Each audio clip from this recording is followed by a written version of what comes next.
You're listening to the Bored to Death Bingecast, talking TV shows and movies in easily digestible chunks. And Jay will not be joining us for this one. We're going to do a Bingecast first with Sam and Chris, doing a premiere of Wonder Woman 1984 at the hour it drops. So we're hoping to put it up as soon as we finish it.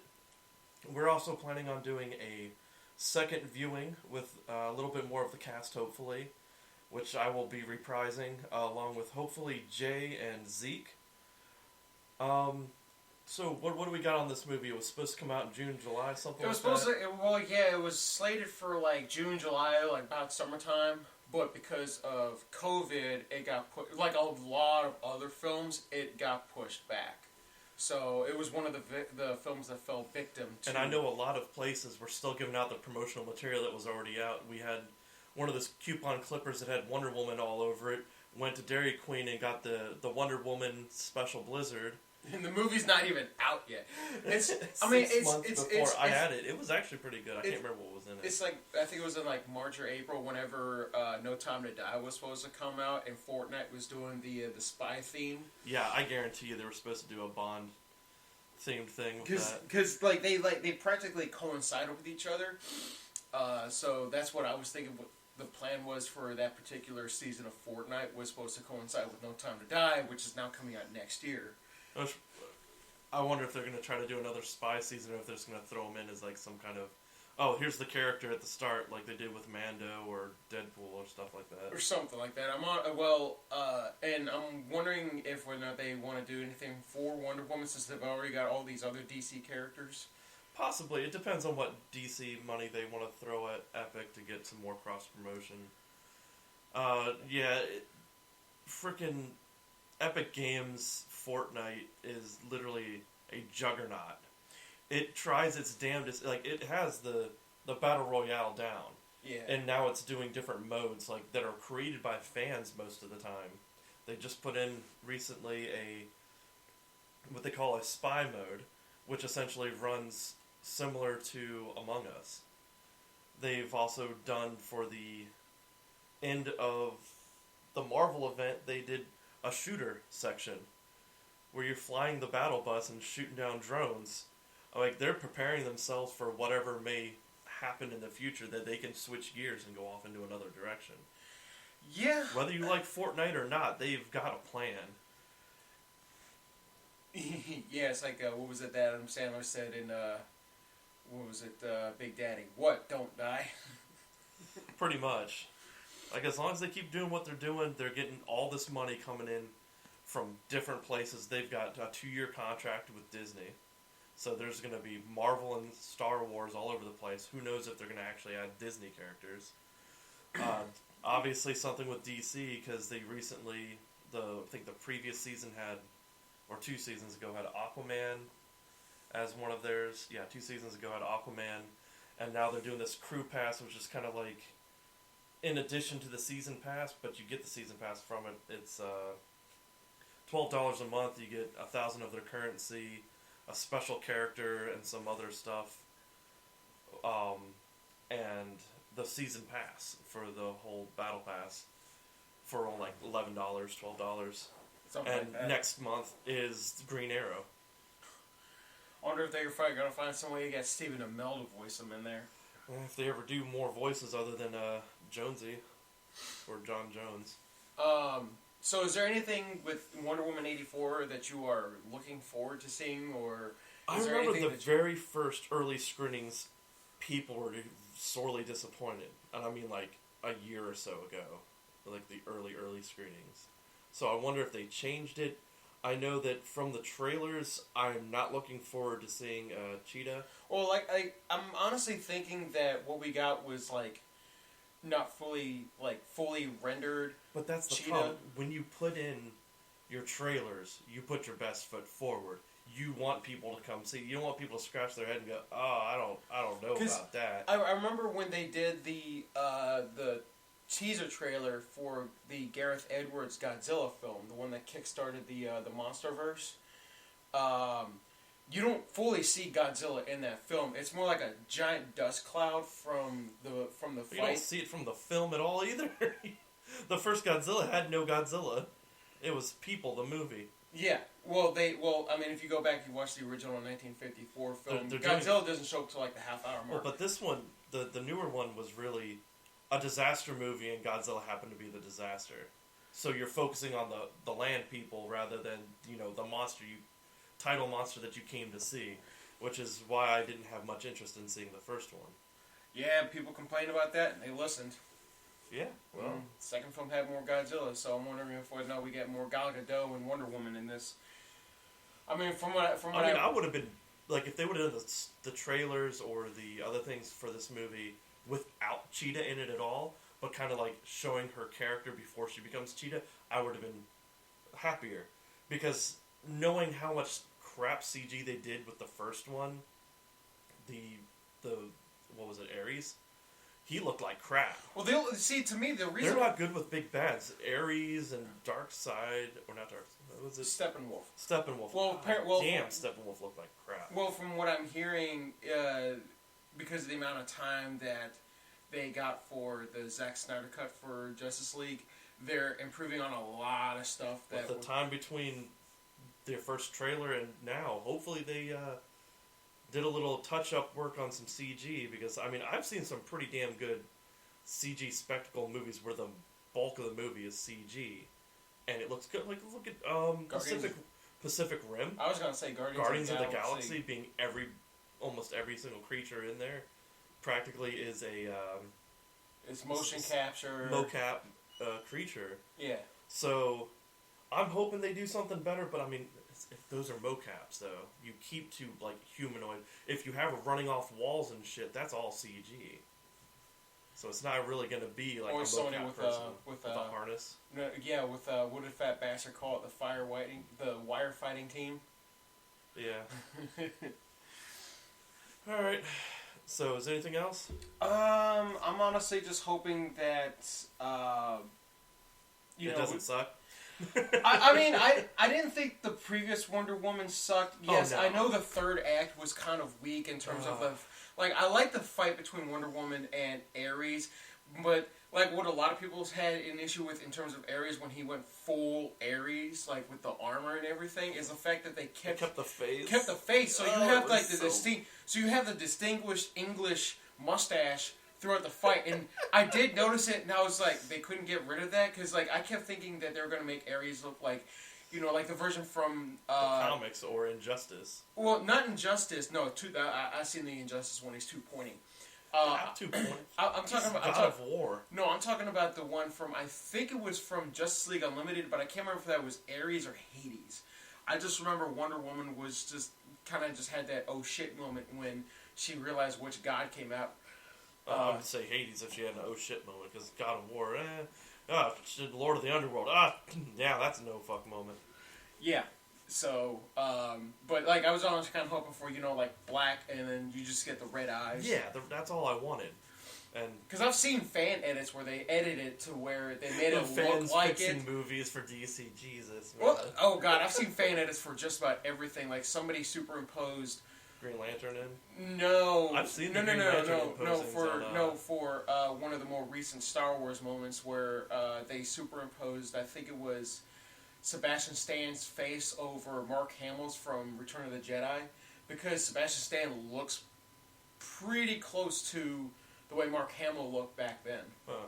So, because apparently a lot of people want him to play young Luke Skywalker, which I don't think is going to happen. Probably not. We'll see what the Disney does with Star Wars next, but yeah, and we'll eventually get around to seeing whenever it gets released, which I think is next year's the Snyder Cut. Yeah, we'll be doing a cast on that each episode. I'm pretty sure. Hour long. And I think that'll be it, and we'll catch you guys after the binge. Bye. While the binge is happening, thanks for listening to our podcast. Please give us a like and subscribe and spread the word. You can reach us on social media on Facebook or Twitter at BTD Bingecast. The Bored to Death Clan is part of the CKCC Radio podcast family, including J Bunny's Music Hub, the Race Nerd Podcast, real paranormal talk, ranking tracks, motivational moves, girls who like, and the Nerd Table. Please consider supporting CKCC Radio on Patreon. And now, the binge is done, so let's get to the discussion. And we're back. No, you can't. Don't take a breath for it. I'm going to do it. All right, we're back.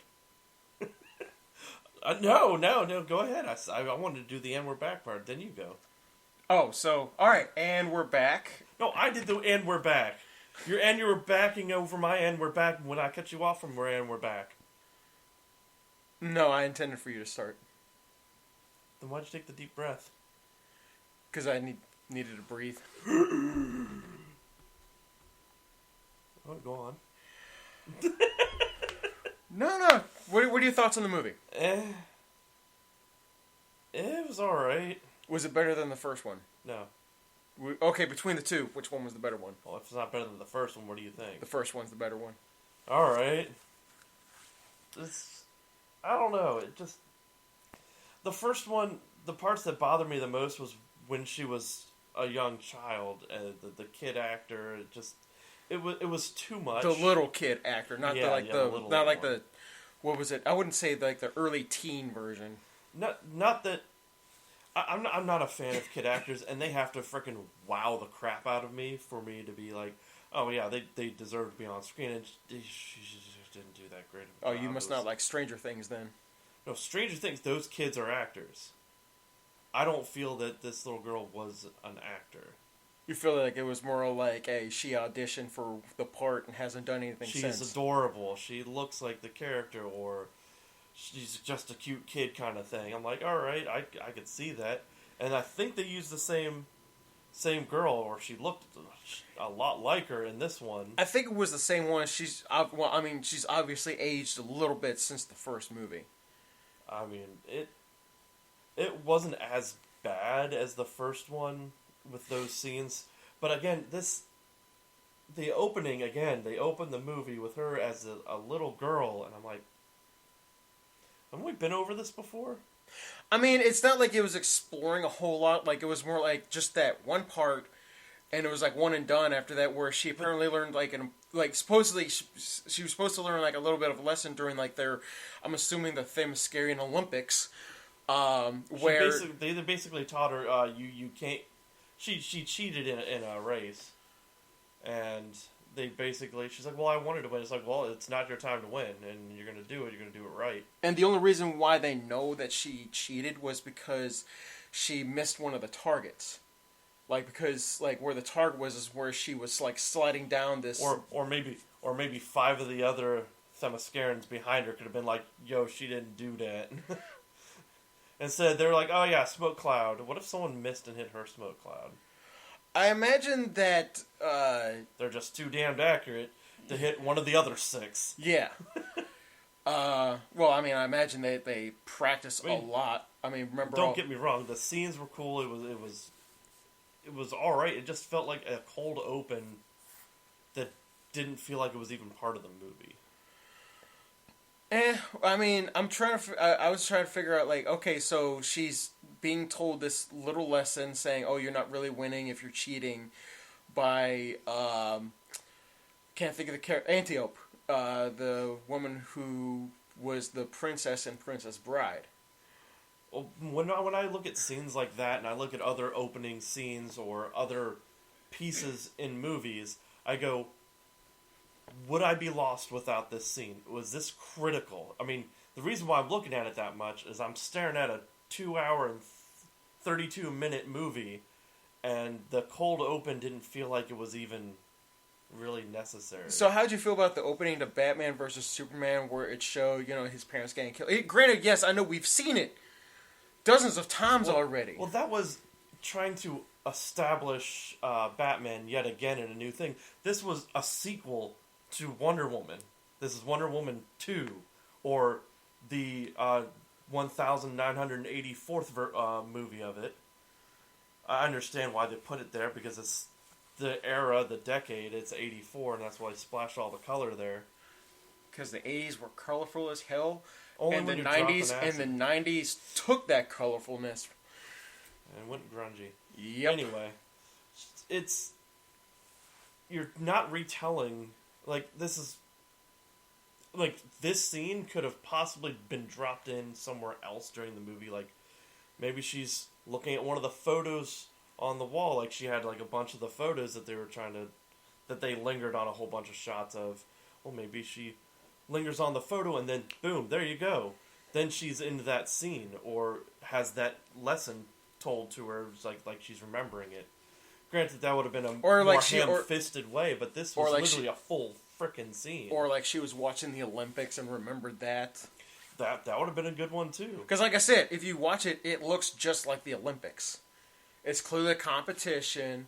There's clearly a lot of athleticism involved. Granted, there's no lighting of a freaking giant bowl of fire. It's just arrows, horseback, jumping. Spears. It looked like, what was it? At the very beginning of the little race and stuff. It's that Wipeout. Wipeout? It looked like Wipeout, pretty much. It's like, alright, well, let's run across this and climb up that. Don't get hit by the frickin' pendulum we have here. The fuck's with the pendulum? Or what was that log on a string shit? Actually, a battering ram.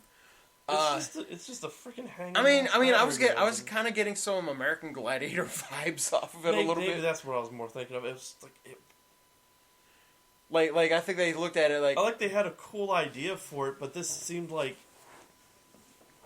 if they do a third Wonder Woman, if they do more Themyscira, why the hell not just make a Themyscira movie? That is supposedly one of the plans that they have, but I don't know if it's going to actually happen or not, because if you remember, they were going to do all these other films that obviously got canceled. Like, I think they were planning on doing a Joker and Harley movie. I don't know if that's still happening or not. That might have gotten canceled. I think DC just throws shit at the wall, and if it sticks, keep with that idea for then, but if it rolls off and hardens and stops every once in a while, they just pull that idea. Man, that one wasn't sticky enough. We can't keep that, yank all these ideas. I mean, I know because they have so much riding on one movie. Suicide Squad, for example. What was riding off of Suicide Squad? Well, the ridiculous nature of what else they could bring out, like, King Shark or something else like that. Oh, we're talking about the sequel. No, I'm talking about the first one. Everything was riding off the first one. King Shark wasn't in the first one. I'm saying goofy characters that are primarily in parts of Suicide Squad as a comic, as cartoon, in video games. Those kinds of characters. It's like, oh, well, Marvel can do it with a talking tree and a raccoon. All right, let's see what we can do. Oh, well, we're going to introduce Harley here. We're going to introduce Joker here. We're going to do Deadshot. We're going to do Captain Boomerang, all these other characters. We're going to do the new Killer Croc. And then we're gonna do a spin-off of, we're going to do a sequel. We're going to do a Joker standalone. We're going to do a Harley and Joker movie. We're going to do a Harley standalone. We're going to do all these things. And that movie tanked. It's not so much as the fact that it tanked. It was more like it was another one. Unfortunately, it was one of the one of the films that suffered from studio interference because Warner Brothers looked at like the fan reaction to Batman vs Superman. Fans were like, "Oh, it's too dark," and then because of Suicide Squad was going to be another one of the dark comic films. Because I was reading all the stuff that was happening behind the scenes for that film was that David Ayers told all the actors to all the people portraying members of the Suicide Squad, like, tap into the darkest moment of your life. And because of that, they actually had to have a on-set therapist for those actors, so that way they didn't pull a Heath Ledger. Well, here's one of the biggest problems I've had with Warner Brothers studio interference. They want to do stuff. They wanted to do a Superman after the Nolan Batman. They made it dark. They kept following. Oh, those were popular. It was popular for what? Couldn't be because of Christopher Nolan. Couldn't be because of Snyder. No. I mean, they're not giving the directors and the writers credit for it being and the actors for what it is. they're going and they're finding something so widely veiled over top of the movie. Oh, it's a more realistic, it's a more grounded, it's a grittier movie. That's what everybody liked about it. Or maybe it was the portrayal. Maybe it was the loss of a beloved actor shortly after it. Maybe it was, the director, the writing, any of that. No, we want to make it dark. So we're going to do Superman. Oh, that the big, bright red and blue Superman kind of a little goofy every once in a while, has a little bit of cheekiness to him because he can. And then they took all that cheekiness and threw it into Shazam. Oh, no. Here was the problem with that. They almost weren't going to do Shazam. I remember when they originally had a script for it, and then Warner Brothers shot it down and said, not dark enough. This is too cheesy. Well, I don't know. Maybe because Captain Marvel's nickname is the Big Red Cheese. I don't know if they even know comics anymore. So the continuity's thrown out the window at this point. Oh, I've derailed this thing because I'm on a rant. Because I've been pissed off at DC for a while. DC, with going with Superman, Man of Steel. Alright, I wanted to see if Wonder Woman gave me that same kind of excitement at a home feeling as you would in a theater. Because I enjoyed seeing Wonder Woman, Man of Steel. Even Suicide Squad had some fun to it in theaters. It had some... Oh yeah, you get that adrenaline or that hype of seeing something brand new in a big setting with the speakers, the big screen. And I want to know if... Because a second screening for me of Man of Steel, I'm like, A second screening of Suicide Squad, even with the director's cut, I'm like, yeah, the extra scenes helped. Not by much, but it definitely improved the film. It improved it by a good bit. But should you have to have a director's cut to have a movie be... to you, good or enjoyable? Well, remember, Warner Brothers, they wanted Patty Jenkins for the first Wonder Woman film. They wanted her to cut the whole, the No Man's Land scene, which is probably one of the best scene in that whole film. And they wanted Did they give a reason why? I didn't hear a reason why. So that's what irks me about shit like that. If they have, some kind of weird excuse or... Oh, people aren't going to take well to No Man's Land being... Oh, and then she says, "Well, I'm no man," and then strips down and boom, Wonder Woman armor. And then she basically clears the way for Steve Trevor and his. You know why Wonder Woman 1 worked? Huh? Captain America formula. World War setting. The way it went, fish out of water, new air. No, actually. That would be Cap 2. But it did the whole fish out of water scenario. It was lighthearted in places it needed to be. It was heavy when it needed to be. It wasn't trying to be something it wasn't. You had the one character that you actually felt sorry for, and that was the Scottish guy, because he clearly had PTSD. Because that's the reason why he froze up a lot. And there's the other things of... There's no heart in a lot of the other DC movies. Superman, there's a little bit. There's like a spark of heart and a little bit of hope. Batman v Superman was just kind of a shell. And I've seen that 3 times now. Justice League was just a cluster. Well, there's a lot of reasons for that. Yeah, there's a lot of reasons. We'll see how my feelings are after I see the Snyder Cut that everyone's been beating the drum about and blowing up the fucking internet for years now. Let's see how that actually comes out. If Snyder Cut fixes all the problems that I've had with it, or the inconsistencies, or the crappy CGI. Just don't let Joss Whedon touch it again. It's a problem of bringing in someone of contrasting direction and style into a movie that's already mostly done. Yeah. That's the biggest problem. If Joss Whedon did it on his own, it would be a different movie entirely. Maybe I would have liked that version better, or maybe I'd like the Snyder Cut better. I'm only going to be able to see one of those. But then you've got Batman v Superman was a disappointment. Wonder Woman brought back hope for me that there is a chance. No, that was the same with me. When I went to go see Wonder Woman, I was like, okay, DC, you did good with this film. I like what Patty Jenkins did. We got the first female superhero film. There's the big thing. They did not want to fuck this up. No, they did not. They did not, because this is literally going to be the mark point, the cornerstone of what is to come for other female-led superhero movies. Well, what happened with Captain Marvel? How long after Wonder Woman did that come out? I think it was a year. And because I know that after Captain Marvel came out, like, what was it, like a month or two after that is when Shazam came out. And the funny thing is that one of the actors from Captain Marvel was in Shazam also, and somebody on like not Twitter, Instagram said, yeah, this guy was getting that Captain Marvel movie money no matter what. And it was Jimon Honsu. I hope I'm pronouncing his name correctly. It was the guy who played who the hell was it? Korath the Pursuer in Captain Marvel, and in Shazam he played the wizard who gave him his powers. Huh. So yeah, that was all the same actor. Say what you want about Marvel's formulaic stuff, it works. I am never really super disappointed in most of the Marvel movies I see. Every now and then they'll put a weak one out, like Iron Man 2. That was another result of studio interference, and that's I liked Iron Man 2 better than 3, though. Yeah, but Wait, no. Correction, I liked 3 better than 2. 3 pissed me off in different ways. 2 was just a disappointment. I think I already know how 3 pissed you off. The Mandarin? Well, yeah, I'm a Mandarin fan.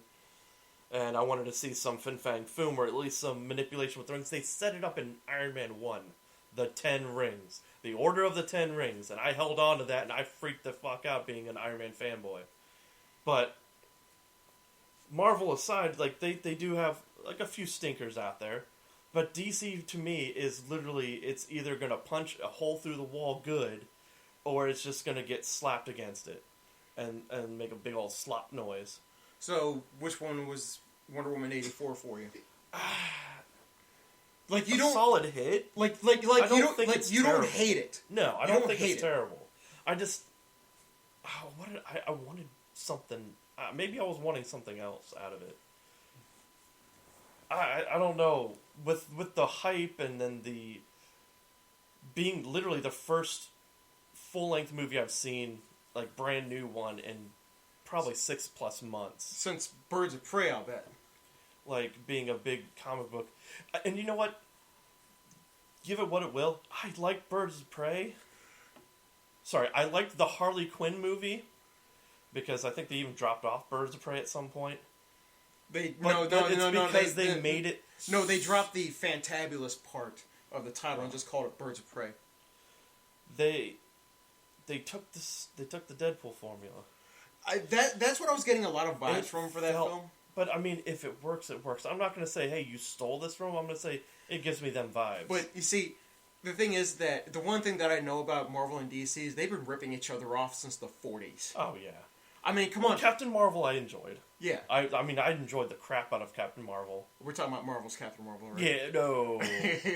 So, sorry, I have to say Shazam now. I'm used to calling one Captain Marvel and the other one Miss Marvel. But, you know, now Miss Marvel is Mr. Fantastic, and Captain Marvel is Marvel. I stop changing people and names. I mean, the whole thing... If it's Venom, call it Venom. I mean, the whole... Don't call it Mr. Venom, Agent Venom, and all this other... It's fucking Venom. Well, I mean, he's working for S.H.I.E.L.D. now. Anti-Venom. So. Fucking Chaos Carnage. Brains hurting. Anyway. I loved Shazam. That was a great movie. It was a fun movie. It was theatric. And it actually kind of made you feel for the villain. It made me feel for the kid playing Billy Batson, because when he finally found his mom, and it turns out that when she saw him with the cops, because she was originally going to say, hey, he's my son, and then she turns around and says, you know what, I saw you being better off without me, and that's why she ended up ditching her son. That was a twist and turn kind of movie. Yeah, I was not... But this one tried to make you feel, like... I think they really wanted you to feel... For the villain. But I couldn't. I'm like, he was I mean, if you look at it, like when you first start watching the movie and you see the commercials from the trailer where it's Maxwell Lord, he's supposed to be like, he owns like his own oil company called Black Gold, and then when you finally see like the offices that he's in, it's like there's nobody there. He has a secretary, and it's like the only employee that he has. He has like 2 secretaries. And all of his bills are past due. And he's got a son to support that he's trying not to disappoint. Like, he doesn't want his son to look at him as a disappointment. So I'm going to say one of the biggest problems I had with this movie was his son felt like a prop. The whole time, it felt like the kid was a prop up until the ass end of the movie where he actually started to talk. It felt like every scene he was in, he's a prop. Maxwell's holding him, shaking him, hugging him. And he's just kind of like standing there. Oh yeah, go with this guy. Oh no, he stands. Stage direction for the kid. Come on, guys. No, he's not moving. All right, let's continue the scene. He's just gonna be a background. It felt like he was a prop. It was bad. Maybe that's what took me out of it.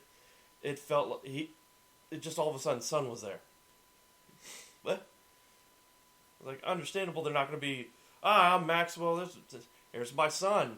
I get him on the weekends. No, I don't expect that to be part of the upfront, but it just felt like he was just See, the thing there. is that they kind of, like, so yeah, he says that he gets him on the weekends, but one thing that they didn't mention was whether he had a mom. Like, I was looking at... They did. They said his mom was with the boyfriend. See, I missed that part. That was the second time he was dropped off. Yeah, I missed that line the entire time. I kept thinking to myself, I was like, is he adopted? Because, I mean, Pedro Pascal is obviously Latino. Is the mom Asian, and is the kid supposed to be mixed? Because if he's supposed to be mixed, he sure as shit does not look mixed. Yeah. That's probably why it really... He didn't talk. He didn't act like a kid. He didn't, like... He did... Maxwell didn't really let him talk. Like, when he was telling him... Not even talking. Like, I'm a kid... I'm in Dad's office. Oh man, I'm dumped here. Look at all the cool shit his dad had, like all this ancient stuff all over the place. I'd be getting into that. I don't know about you, but if I'm dropped off, I don't have no toys, I don't have no bags, no clothes, nothing. I'm gonna be getting into something. I'm gonna be looking for something to do. Dad's gonna be talking to this dude over in the corner. I'm not gonna stand there and stare at him the whole time. I'm gonna be fiddle fucking around with some of the daggers and shit he has laying around the office. Sure, I might stab myself. Yeah. It's a lesson learned. Like, that's what made me feel like he was a prop. He didn't feel like a kid. He felt like the kid, like a Christmas tree sitting in the corner. Like it's there. The kid had no direction. Yeah, is what you're trying to say. I don't know if he had no direction or they just didn't. They were trying to concentrate more on Maxwell. I mean, kid, like, go fuck around with stuff. Just go sit in your dad's chair. Sit in the chair and spin. Holy shit, that's the kid's favorite thing. Sit in a chair and spin around. And it's like, oh, go with this guy. Like, I know he said go with this guy, but then the kid just stands there. What about Wonder Woman herself in this one? I mean, you see her doing the superhero shit early on. Like the early on 80s stuff kind of took me out of it, too. The whole ridiculousness of it. Well, I mean, the 80s were ridiculous. And the best part is that they filmed this movie in the DC metro area, and we're essentially... A stone's throw away. A stone's throw away from that area. And we recognized a lot of stuff. Like, I know they filmed the movie, like a part of the movie in Arlington. They've obviously filmed a part of it in DC. You see the Washington Monument. And then when they went inside the metro, we were like, oh, we know exactly where they're at. I was like, wow, they even updated the metro like they did 5 years ago back in the 80s. Wait a minute. Huh. Oh, good. They got one of the old trains to go by rather than the updated ones. See, the thing is those ones were still around in the 80s. I know that. Well, the problem is that we don't really know what that looked like in 84. Like, that would be something we would have to ask. We've sat on that train before, the one with the really shitty seats. Yes. Yeah. The only thing that those trains are missing, the New York trains, they're spray paint. Yeah, we don't get the spray paints on our trains. Unless they're abandoned. Which I have not seen. But the opening with her, after the cold open, with her doing all the superhero stuff, it felt like an opening of a really cheesy, not even an 80s, kind of like the 60s serial shows. I think in a weird way that's what they were going for. Like, her going around doing the rescue thing where you only got, like, glimpses of her kind of reminded me of Sam Raimi's Spider-Man, where he goes full Spider-Man, and you see him doing all the superhero shit, but only get... What's weird is, like, she's not faster than sight. No. So, but who the hell is she trying to fool? Anybody who has a camera. Nobody had cameras back then. They would have, like... The big VHS ones, yeah. Well, not video cameras. And then she does the whole, the robbery scene. See, all of that felt like it should have been the cold open. That felt like it was a cold open. So basically skip over the Themyscira Olympics and then go straight into that?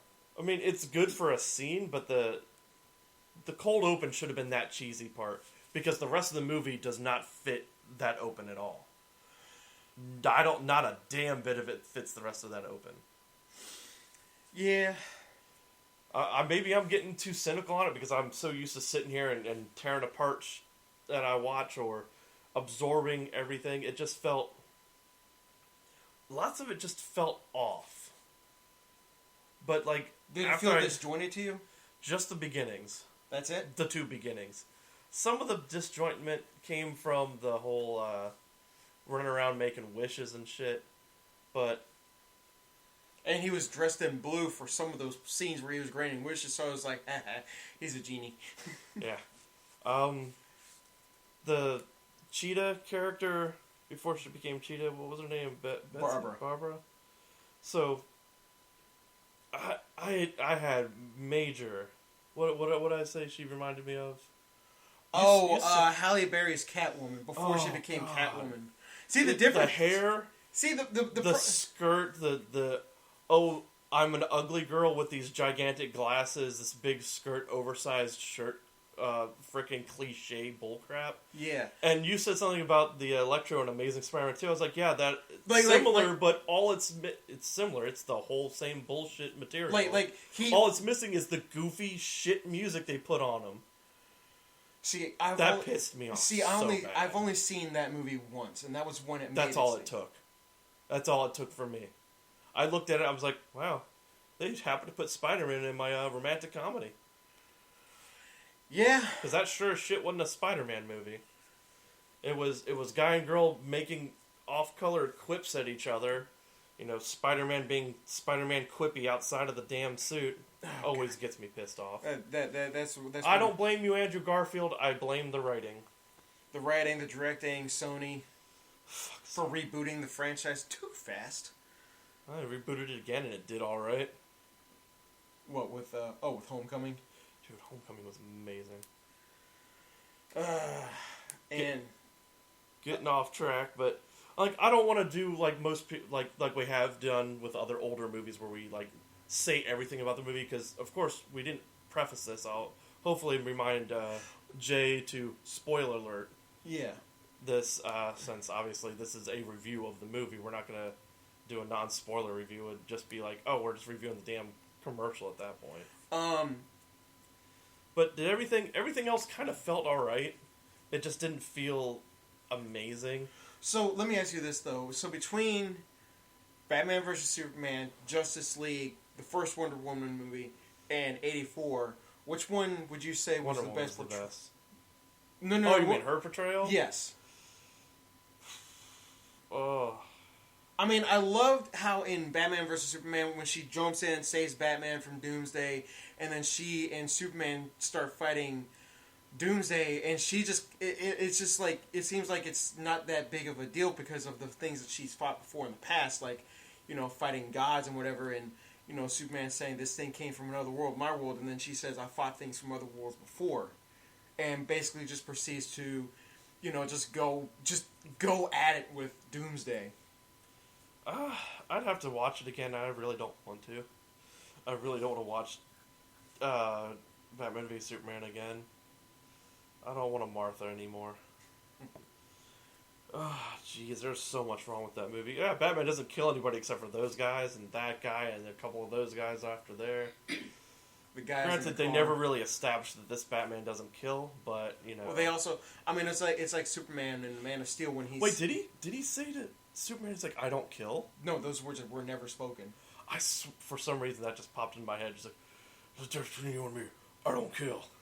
No, I don't know why that. It was never said. I mean, I understand the reason why, because of Joker killing Robin, because it's supposed to be like the Dark Knight Returns Batman. That's supposed to be pushing him over the edge, and he's back to killing. But then when he saw Superman make the sacrifice, it restored his faith in humanity. It restored Diana's faith also, because, you know, she was in hiding for God knows how long, and this made her essentially see, oh, well, it was not just an alien that saved the world, but it was a man that saved the world. So, when it comes down to this movie, overall, it was alright. I'll probably watch it again, of course, with everyone else. See what they think. And see if it holds up for me, because like lots of the time the DC movies, the second screenings is the make or break for me. Unless it's Suicide Squad, then I had to watch the director's cut before I even touched the movie again. No, that was the extended cut. Supposedly David Ayers is working on an actual director's cut. Yeah, now I have to watch it a third time? But from what I'm hearing, though, it's going to be the version that was supposed to be done before Warner Brothers said, we want reshoots. Here's my thing. Warner Brothers are geniuses. You know why? Why? They're gonna let these movies come out. They're gonna take so much control of it. Fanboys are gonna outrage, and then they're gonna demand the director's cut. And with most of the film they already have, throw it back into the film maybe about 15 to 20 minutes more, touch up some more CGI, throw it back out there. Fanboys will be throwing down $30+ again for their Steelbook Blu-ray UHD versions of the movie. Yeah, but now apparently AT&T owns Time Warner, so they own DC now. Hence the reason why they're like, hey, Zach, how much money is it going to take to do your version of Justice League? Oh, that much? Oh, here you go. Have at it. That's fandering. Fan pandering. So the fight scene, the cheetah one I knew was going to be kind of an and it was short.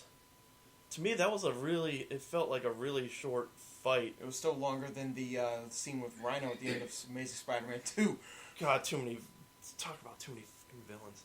But like, I liked the evolution of Barbara's character, right? Yeah, like where she starts off as geeky, socially awkward. She makes this wish. She's like, "Oh, I wish I was like Diana," and then she like cool, strong, sexy, approachable kind of thing. Like and then she slowly becomes that throughout the film. And then, she starts getting stronger and stronger. I was hoping when they were saying, like, oh, it's like monkey's paw, they're taking something away from you. Oh, her humanity or something. It's like, no, what they should have done is said her intelligence. Because remember, she's smart. She's a gemologist. She's so many, like 3 or 4 different ologists on her. And then she would just start losing her, like, memory for it. Or her intelligence for doing that. That she would become just more primal as she became Cheetah towards the end, that she wouldn't, like, oh no, she keeps all of her intelligence and she's Cheetah. Like, I'm asking for an Apex Predator, so Apex Predator runs on instincts alone, not on thought. Yeah. So she would lose thought process. She'd be more animal throughout that. The problem, I'm not really... Oh no, you lost your humanity. Like, you almost killed a man. I'm not really... Or 5. I'm not too familiar with Cheetah from the comics. I know how she gets her, how she becomes a cheetah. I'm not worried about any of that. I'm strictly on this part grounded in the movie. Oh, for the movie version. Yeah, why? What like, oh, her humanity? That was literally the loss of it when she just got sick of being herself. Approached misogynistically from the drunken asshole 2 nights in a row or in that same week or however long. And telling the homeless guy that she gives her leftovers to mind your own damn business. Like, I that's the only part where it was like, oh, she actually lost her man. It's the drunk guy beating the shit out of him. She just kind of had enough of it. She's like, well, you think you could just come up and grab you on girls? He had it coming, so I was rooting for her up until she yelled at the homeless guy, and I'm like, no, that's where her humanity left. Kicking the shit out of him, he deserved it. fucking drunk ass businessman groping on girls at night. The homeless guy that she's nice to didn't deserve it. No. Didn't deserve. Well, she didn't get it. She just told him to mind his own damn business. Yeah, that's all she said. She didn't punch him, kick him, or drop kick him into the pond or whatever. But you could it could have been like a moment where she kind of just like looks down, looks at him, and just walks away. Doesn't say anything. Has a realization of oh shit, I done did that. Which I know we've seen before. But she, other than that, it went the progression. But then all of a sudden, out of nowhere, she comes back and starts beating on Diana. But the thing, well, yeah, how does she know she was at the White House? How did she get into the White House? She got them cheetah powers. Well, she didn't have cheetah. She wasn't cheetah until the end. She was basically just super I know she got the super strength and everything, but I guess like the Secret Service was so concentrated on Wonder Woman and Steve. Oh yeah, that's something that we got to bring up also was how they brought Steve back. And yeah, if you've seen X-Men 3: The Last Stand, if you remember the end credits scene, it was exactly like that. Yeah, if you don't want to suffer through it, basically the consciousness of him got put into someone else's body, and that person was on vacation or something mentally until he got resolved. And then for the rest of the movie, you got to see Steve Trevor as Steve Trevor because, well, I mean, you want to pay Chris Pine. Yeah, because he's not doing anything now that he's no longer doing Star Trek stuff. And he, I mean, do you want to see some random guy kiss Gal Gadot, or you want to see Chris Pine? He's got pretty eyes. He's got blue eyes. He's got them bright blue eyes. I was like, they make a really good couple. That's the funny thing is that if you remember from the what the hell was it the Comic-Con, San Diego Comic-Con, when the two of them were together doing the stuff like the panels for the first Wonder Woman, it was just kind of like the way she was looking at him, like while he was talking and he was looking away from her, and people online were going, she's thirsty. Like, she's really thirsty right now. But then you had the other people who were like, you know she's married, right? Is there any other standout points? Do you have anything to say? If I remember correctly, I think there was a mid-credit scene. Oh, the yeah, that was a good mid-credit scene. So, the armor that you see her wearing in the trailer belonged to another Themysciran who basically helped the Themyscirans get to the island by, protecting them from the armies of Sparta. It looked like the 300 Spartans were going after them. I'm not sure. They didn't look like they had any of the Spartan gear. It was the capes. It was the red capes. Just the capes. If it was Athenians, they would have been blue.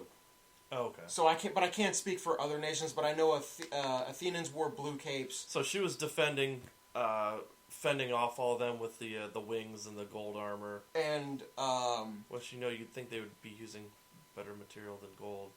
Well, they did. Softer. Well, I mean, they did melt off like a lot of the Themyscirans. They melted like their own stuff to make the armor, and so somehow she found that in her travels, and she had that in her office. Well, if you remember, the armor was at the end of the Themysciran Olympics when it rose up from the fountain.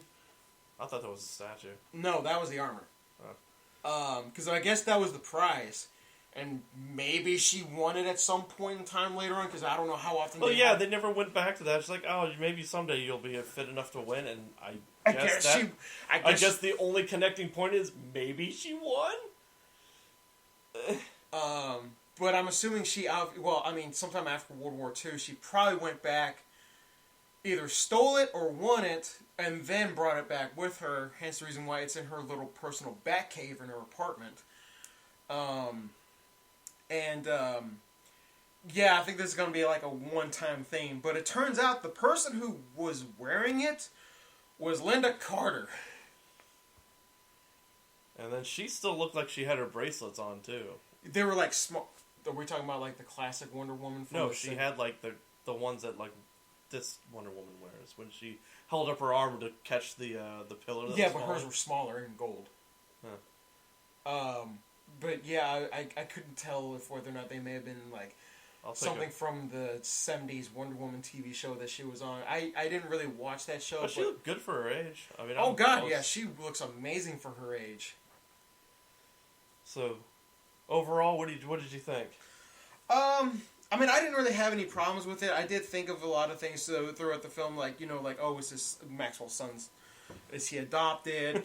Did she go back to Themyscira at some point in time after World War II to retrieve the armor? Thinking, oh, I might need this someday. Because, like, we don't really know what happened in Themyscira between her leaving during World War II and her... I thought, wasn't she ostracized from coming back? No, she just... Oh, that's the comics or something else. Well, I know she was ostracized in Justice League Unlimited when she brought the Justice League to... or they came to Themyscira to help deal with I think it was Ares. Yeah, it was Ares. To deal with Ares, but then her mom was like, oh, well, thank you for, helping us and everything, but because you brought men to the island... you're essentially banned from it. Which Flash was just like, hold up, that's bullshit. And it was the Wally West Flash, not the Barry Allen Flash. So overall, did you agree that the kid felt like a prop, or? I mean, yeah. Now that you pointed out, yeah, because like I did notice that whenever the scene, because I noticed that you could replace it with a cardboard cutout, and you wouldn't notice any difference.